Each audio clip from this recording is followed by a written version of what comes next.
Bonjour à toutes et à tous et bienvenue dans ce nouvel épisode de WWE News.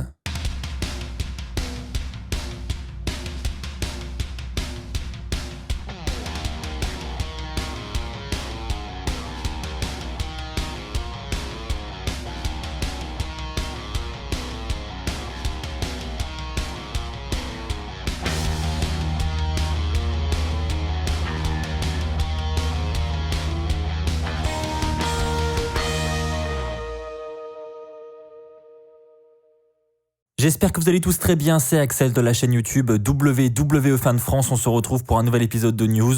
Je vais donc revenir avec vous sur l'actualité la plus importante du moment. On va parler draft, on va parler rivalité également, on va parler de rétribution, bref, on va encore aborder beaucoup de sujets. Et c'est parti, on va commencer avec le premier sujet qui va concerner la draft. Vous le savez, la draft, ça commence ce vendredi, donc pour ceux qui ne savent pas ce que c'est la draft, c'est tout simplement un concept qui n'est pas forcément propre à la WWE d'ailleurs, qui consiste à échanger les catcheurs entre les différents rosters. Par exemple, une superstar qui est actuellement du côté de Raw pourrait basculer définitivement du côté de SmackDown et inversement. Et on apprend même que visiblement NXT pourrait être impliqué. Ça n'est pas officiel dans les différents graphismes qu'on a pu voir sur la draft.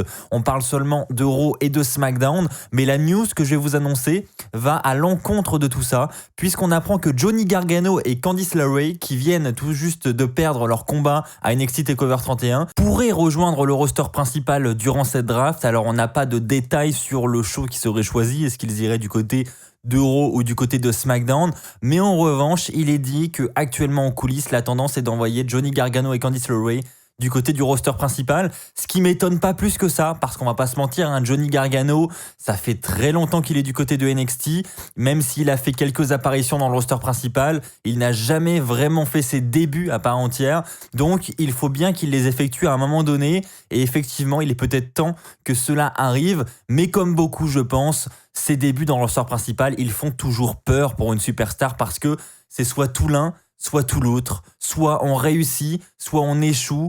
Bref, vous l'aurez compris, c'est un peu risqué d'envoyer Johnny Gargano dans le roster principal.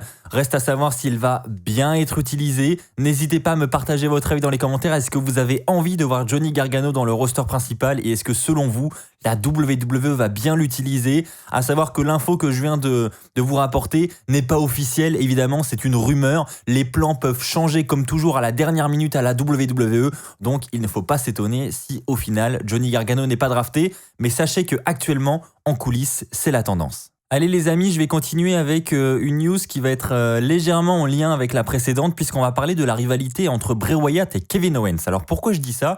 Parce que tout simplement, vous avez pu voir qu'à Raw et au dernier SmackDown également, des tensions ont commencé à naître entre Bray Wyatt et Kevin Owens et donc on nous tease une future rivalité. Le problème, c'est que les deux hommes ne sont pas dans le même roster.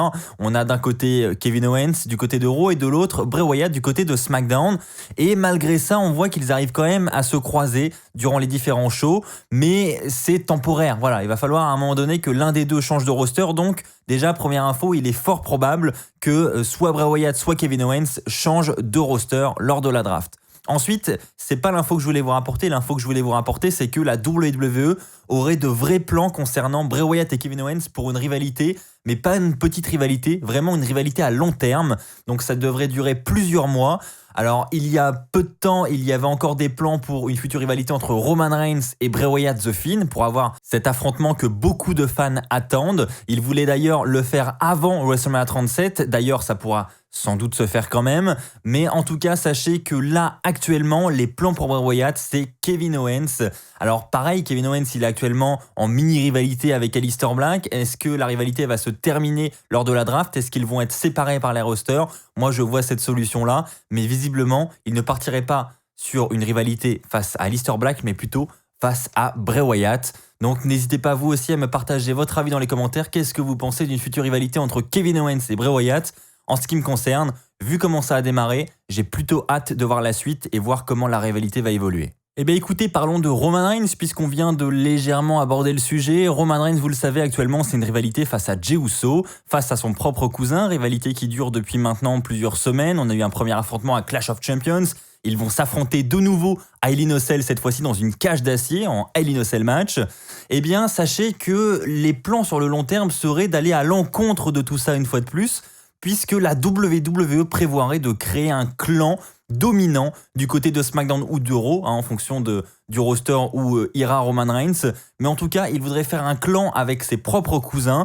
Alors on n'a pas de nom, on n'a pas tout ça évidemment, mais sachez que c'est une idée actuellement en coulisses de faire un clan Roman Reigns, Jey Uso, Jimmy Uso. Pourquoi le clan n'existe pas encore? Eh bien tout simplement parce que Jimmy Uso est blessé et donc il est dit que la WWE attend le rétablissement de Jimmy Uso avant de créer ce clan. Alors vous l'aurez compris, si vraiment ce scénario a lieu, ça voudrait dire qu'il y aurait un retournement de situation, très certainement à la suite de Hell in a Cell ou à la suite des prochains pay-per-view, des prochaines semaines. Mais sachez que Roman Reigns devrait s'allier avec ses cousins ou l'inverse, ses cousins devraient s'allier à Roman Reigns pour être encore plus forts. Bref, des gros retournements de situation sont donc attendus dans les prochaines semaines. Et nous allons maintenant parler de la mallette Money in the Bank actuellement détenue par Otis. Vous savez, c'est un petit peu le sujet du moment aussi. Je vous en ai déjà parlé il n'y a pas très longtemps.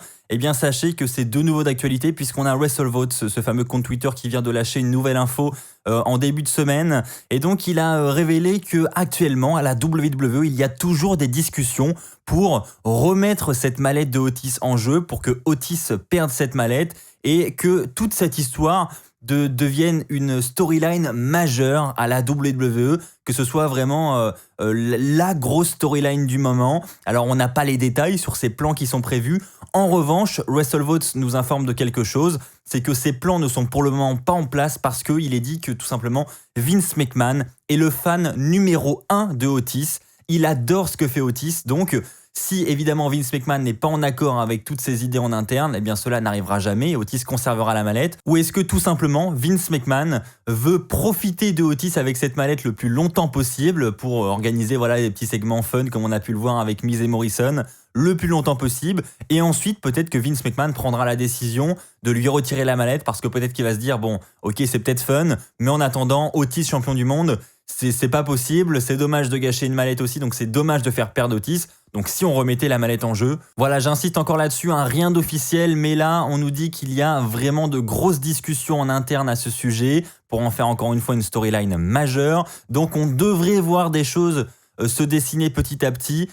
Alors maintenant, je vous pose une question à toutes et à tous dans les commentaires et je veux que tous ceux qui ont entendu cette question me répondent dans l'espace commentaire qui est fait pour ça. Est-ce que selon vous, Otis doit perdre cette mallette Money in the Bank?